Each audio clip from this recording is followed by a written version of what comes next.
excited to be interviewing and talking with one of my main mentors in my nutrition career. And this is Dr. Ed Bauman, the founder of Bauman College, where I studied holistic nutrition and where I was a teacher for 7 years. Quite a while. Yeah, exactly. So I'm just excited to bring forth and just introduce you to my mentor, first of all. Hi, everyone. Wonderful being with you. Yeah. And, you know, you have done so many different things and you've written so many things and you've really been on the forefront of the holistic nutrition for... Almost 50 years now. Yeah. I could literally say 50 years is when I started this work. Nice. So that's a good while. Good stretch. Yeah. Looking good there. Yeah, doing all right. Healthy. And so you have a school, Bauman College, that has a nutrition consultant program and it's online. That's correct.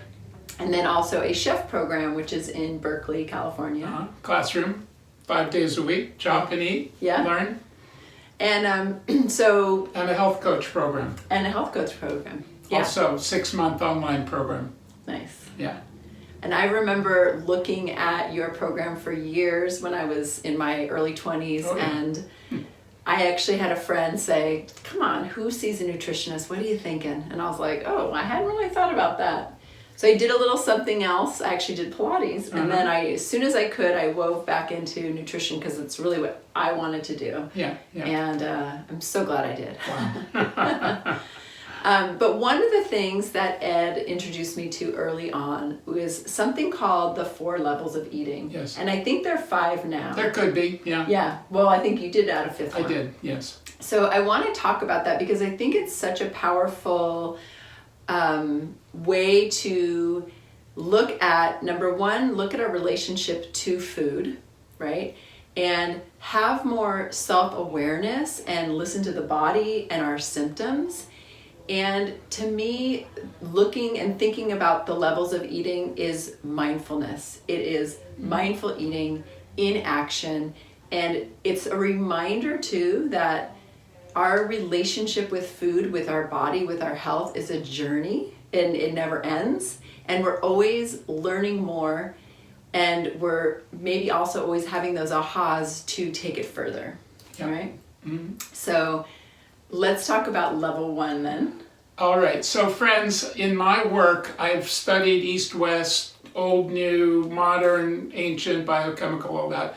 And I've created a language which I can now share with others. And what I think we can all appreciate, we love to eat. And eating is an important pastime and it's a big choice. So every time we eat, we have a choice. Okay. In looking at immature to mature, in looking at materialistic to spiritual, in looking at conscious to unconscious or unconscious to conscious, level 1 is eating for pleasure. Mm-hmm. And that's good. It's good to have pleasure. We all want, need pleasure, and food is pleasurable. But at that level, the choices are usually quick and stimulating and treats. So for a kid, I once had a client who was 12. She ate ice cream sandwiches for every meal. Okay. I go, why? She goes, I like ice cream sandwiches. Right. And the mom said, come on, introduce her to food. I go, well, that's level 1. So level 1 is often emotional eating. So when you're looking at emotional eating, which is significant for all of us, is it's looking for sweets and treats and stimulants and alcohol and drugs. So it's a fix. It's like, I want to change my energy. I want to feel good. I want to eat my comfort foods. Yes. Well, as we teach people, they're really healthy comfort foods. Mm-hmm. You know, we're having tea, we're not having soda right now. Right. All right. And that's an immature state of being. And again, sometimes a very wise, mature person slips into an immature, reactive eating thing, and we don't judge them, we observe it. All right. And it happens to us too. Yeah, I'm saying it can happen or it's fine. But it's not the basis of our nutritional approach or our lifestyle. Level 2 is eating for energy. Mm-hmm. Well, we need energy. We eat every 2, 3, 4, 5 hours. We make choices. In the normal, modern, fast-paced world, people are buying more food than they're making themselves. Yes. And they're purchasing again, pizzas and burgers and burritos or takeout or all those types of things? Well, it does create fuel. It does create calorie. It does keep people going. It stabilizes blood sugar on a basic level because there are macronutrients available: fat, protein, carbohydrates. Yeah. Yeah. But it often is poor quality. Right. It often is refined and it has chemicals. So I think that's the big thing in nutrition, is not calories but chemicals. The food system has been saturated with chemicals, and the chemicals are creating disturbances and even cravings and food taste and artificial taste and all kinds of things that people make choices for things they know are really not healthy. Right. And the consequence, which we see with kids, we see with working adults, we see with older people, is sickness, disease, early, and oftentimes profound. And now we're seeing so much autoimmune response. Well, some of that is because of the food and the gluten or the soy or the sugars or whatever's in the food. Mm-hmm. So level 2 is just eating to stay full and keep going, but not, again, very consciously. And level 2 is also one of the examples I think you give too, is when you're really just eating because you're super hungry. Yeah. And you're not prepared. You didn't leave the house with your little cooler of snacks or anything like that, and then you grab the burrito and You're so hungry, your eyes are bigger than your stomach, and you end up eating the whole thing, and you're just like, oh. Yeah, it can be pretty tiresome. Yes. Well, that leads to problems, which creates the usual clientele for nutritionists. Right. So we know prevention is optimal, education is necessary, but pain, suffering, illness is what causes people to seek help. Yes. And again, any age, any level, there's people not feeling well, not eating well, not able to resolve their problems through conventional medicine. So the third level is eating for recovery. And that's good. We're all in recovery from life and culture and stress and things. Yeah. And that's really much more discerning. Some might call it elimination diet. Okay, now elimination to some people creates deprivation, and they run back to level 1 of just, I can eat what I want when I want. Yeah. So I'll say no, eating for recovery is looking at what foods have the most nutrient value, the most digestibility, what pattern would fit you, just like clothing. When we were in Thailand, my wife bought a suit, and it was the first time she got something that was fitted for her size and shape and color and everything, because off the rack it didn't fit. All right? And it was great. And it was really a joy to custom fit a suit for my beautiful wife. Well, with the nutritional eating for recovery, you're really working with a tailor, a designer, someone who cares about you, who recognizes your needs, your likes, your all that, and explains it and says, hey, let's build some foods together that will help you feel better, look better, get well. And that's great. And you see a lot of programs that are like that. I think the ketogenic diet is a recovery program. I don't think it's a maintenance program. Right. It could be, but it's up to the individual. But it's sort of a kind of a radical program. It's not particularly diverse, etc. Right. Like a diet is not meant to be on forever. No, it's meant to things evolve, and I just came back from a trip and I ate different things traveling than I might eat at home because I could. But I was having a great time. It was fun. Right. But eating for level 3 recovery can get very old. And people say that, I haven't had bread in 2 weeks, in 2 months. And then I had bread. Well, okay, so you had bread. It's not the end of the world. Many of our colleagues would say, that's it, you're done for a year or 2. I don't agree. Yeah. So I don't agree. I've worked in this field. I know people. I know physiology, psychology, spirituality, holism. You just step back and go forward.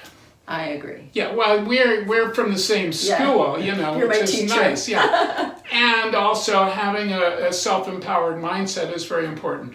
So the idea of level 3 recovery is usually an expert or a practitioner or somebody, or you'll find on your own a recommended plan. Someone is doing a MAPS diet. Okay, so it's a diet for SIBO and dysbiosis, and I go, yeah, that's a good idea. That is a great recovery diet for a set of symptoms that really show an imbalance within the body. Mm-hmm. So we're all dealing with some kind of difficulties, body, mind, and so forth. But it doesn't last forever. People really can't tolerate it or enjoy it, or it will plateau. Okay? And that leads us to level 4, which is eating for health. So that's my model. That's my mantra. That's my mandala. And that was created now almost 30 years ago, and it's still very valid. Mm-hmm. Because it's not as specific or black and white as some are, you know. But eating for health is about being thoughtful, mindful, conscious, moderate, practical, and looking at what your history is with foods, food patterns, relational ideas, and purpose. So for instance, somebody will say, don't eat dairy food. Dairy food is cow food is a common allergy, and cows are bad. No, cows are cows. There's better and worse dairy. In India, we had buffalo dairy. It was good. Nice. So we had paneer and we had yogurt that was from buffalo, which was qualitatively different. Yeah. And so forth. Mm-hmm. And here we have cows in Marin that are getting good graze. So somebody may get locked into a recovery diet, no dairy, but at some point have dairy and see. Exactly. You know, at some point, whether it's, I don't want people to think they're cheating or that, because that's such a self-deprecating thought. And then, you know, so eating for health, the goal, and this is really where we differ from most, is to widen the choices. Yes. To improve the quality, have less quantity, mm-hmm.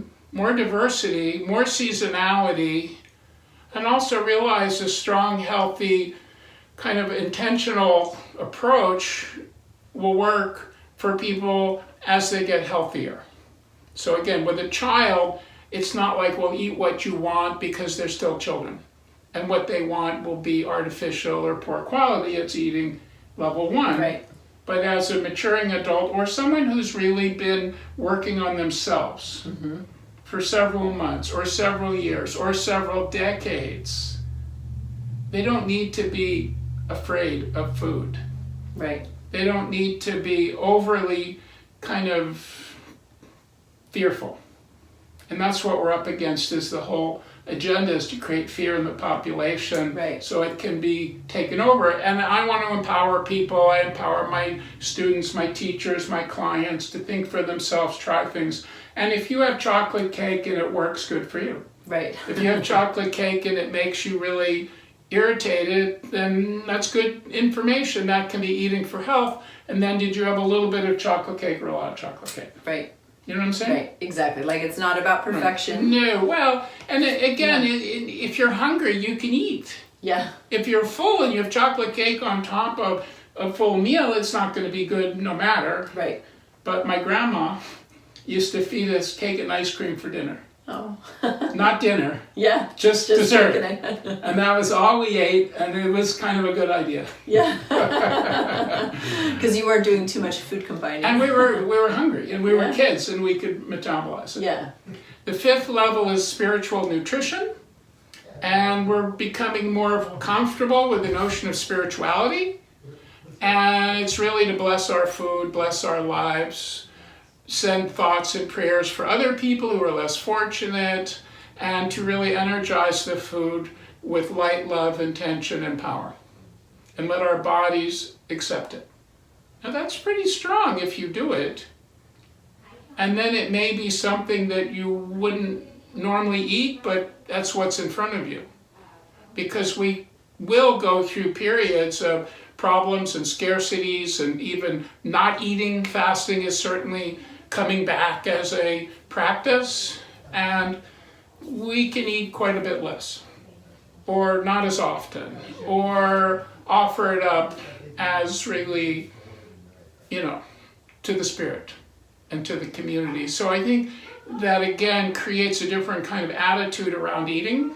And if I'm eating white bread sandwich and I bless it, it's fine. If I'm eating white bread sandwich and I'm in conflict with it, I'll be sick. Now, I don't particularly like white bread, but sometimes it's white, sometimes it's not. Right. But it's not about the bread, it's about the whole kind of potency of being present with yourself and really being positive. So the levels will fluctuate from day to day, and when we do some type of review of diet analysis, what do you have today, tomorrow, yesterday, what was going on? Mm-hmm. So really it's not about what you did, but what you did in light of what's going on. And if you're going on, you're having a tough time, slow down. Don't eat. Have a cup of tea. Meditate. That's spiritual nutrition. Mm-hmm. Spiritual nutrition is digesting your life experience, pulling back a little bit, not being so food dependent even when your blood sugar gets low, but finding other ways of metabolizing what needs to be metabolizing or working with excess body mass. And we all have a little excess body mass, most of us. So that's how the levels of eating fit in. It's really kind of a psychosocial, physio, spiritual model that I created. Came to me back in the day. Nice. Yeah. And it's something I have loved and can work with. And have shared with so many of my students over the years. And so it's awesome to hear from you. Yeah, there you go. Pleasure. Yeah. Well, thank you. And thank you for tuning in. And I'll put some information about Dr. Ed Bauman and his awesome school that I attended and taught at. And you can check it out yourself and follow Ed as well. And thanks for tuning in. And have a great day. Bye, folks. Eat well.